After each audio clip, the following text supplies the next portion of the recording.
Oggi un interessante convegno qui presso la Casa Genuardi al Polo Staccato che voi come Lions state organizzando. Ecco, ci parli meglio di questa interessante iniziativa?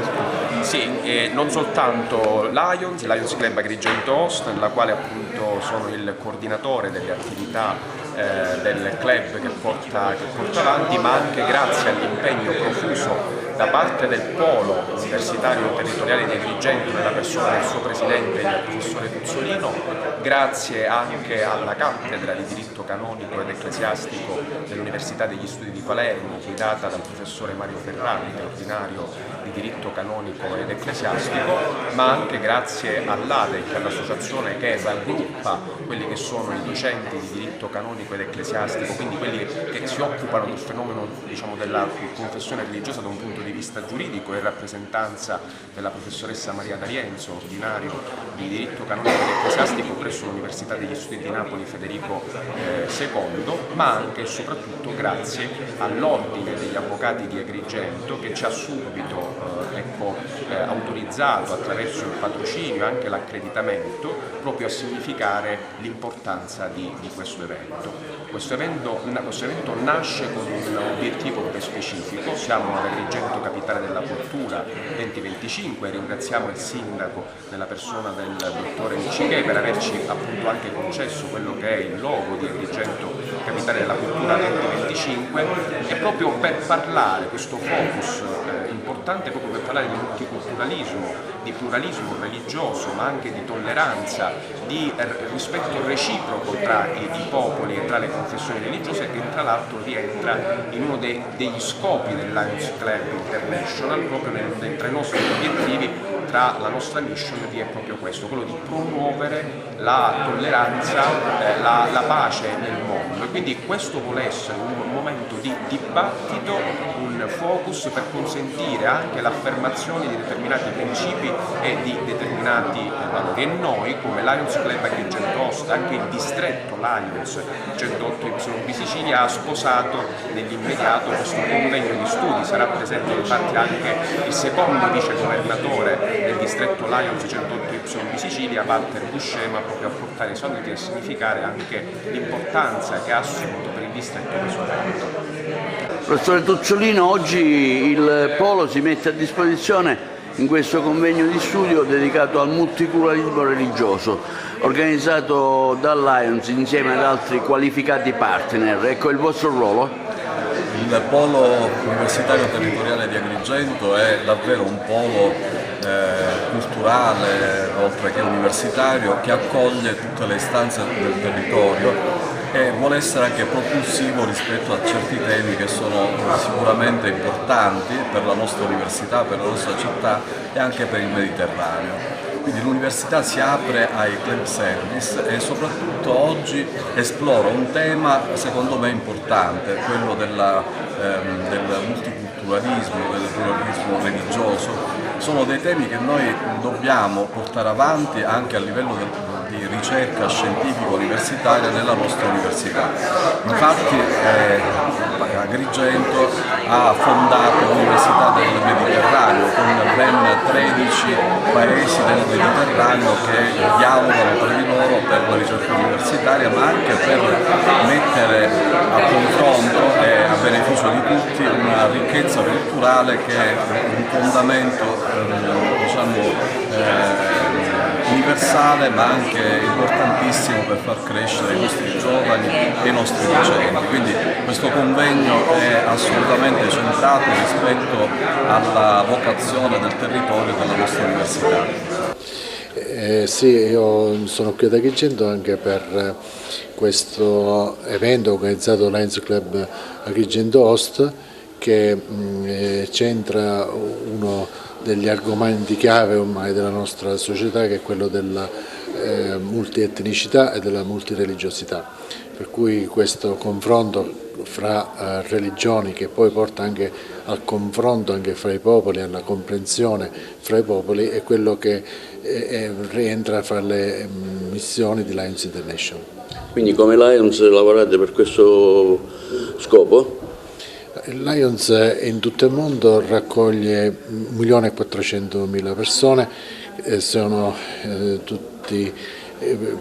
persone che sono impegnate in un'azione di solidarietà nei territori, e fra tutti noi è sempre importante avere anche un confronto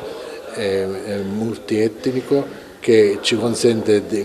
grazie anche a questa diversità, ad essere sempre più forti e più incisivi nel servizio a favore delle nostre comunità. Allora, questa attività si inserisce in una serie di progetti volti a favorire questa iniziativa bellissima nella società di oggi, del multiculturalismo, del pluralismo religioso, che sono assolutamente degli obiettivi da perseguire in una società sempre più multietnica, che richiede un approccio che sia laico in senso buono, cioè una laicità costruttiva, una laicità positiva, come è stato detto anche dalla nostra Corte Costituzionale, che ci consente appunto di dare vita a un'inclusività, nel senso migliore del termine, dove per inclusività non intendiamo assolutamente parlare di assimilazione, ma di rispetto delle differenze, quindi dare a ciascuno il suo, anche in una lettura pluralista e liberale dell'articolo 3 della nostra bellissima Costituzione, dove appunto viene sancito il principio di uguaglianza. Ma che tipo di uguaglianza? Un'uguaglianza che tenga conto delle differenze, quindi dia a ciascuno il suo, che riconosca e valorizzi le differenze di ciascuno in ogni ambito, incluso l'ambito ovviamente religioso. Quindi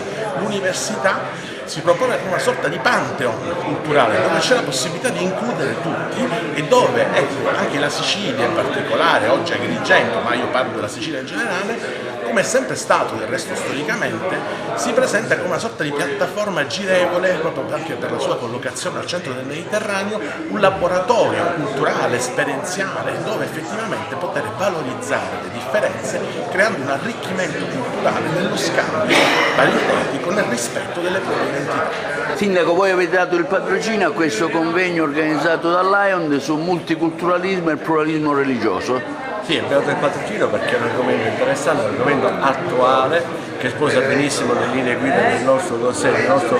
programma del 2025. Infatti noi abbiamo parlato non più di cultura in senso statico, ma di cultura in senso dinamico, parlando proprio della cultura dell'accoglienza, dell'integrazione, del dialogo, delle relazioni tra le varie etnie del Mediterraneo. E penso che oggi si parlerà di questo, si parlerà anche della problematica multiregionale, multireligiosa, scusatemi, e anche questo è un argomento attualissimo, specie da portare avanti dalle scolaresche, naturalmente dalla primissima infanzia. Inserito sul 2025, ricordiamo. Assolutamente. Sì, è stato inserito sul 2025 e peraltro ricalca la mia storia di medico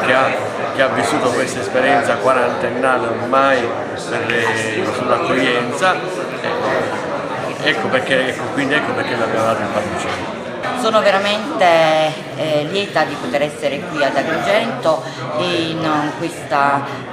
iniziativa che si inserisce all'interno appunto di Agrigento Cultura,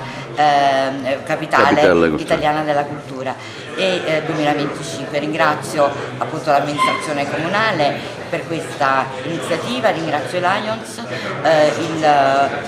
l'Università di Agrigento, Polo Territoriale di Agrigento, l'Ordine degli Avvocati, proprio per